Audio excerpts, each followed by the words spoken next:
चला मित्रांनो, आपण दुसरे उदाहरण परत बघूया.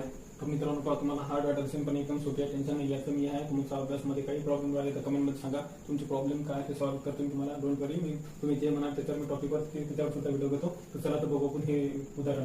याच्यामध्ये चौरस मोजणे म्हणजे चौरस किती याच्यामध्ये बघायचं.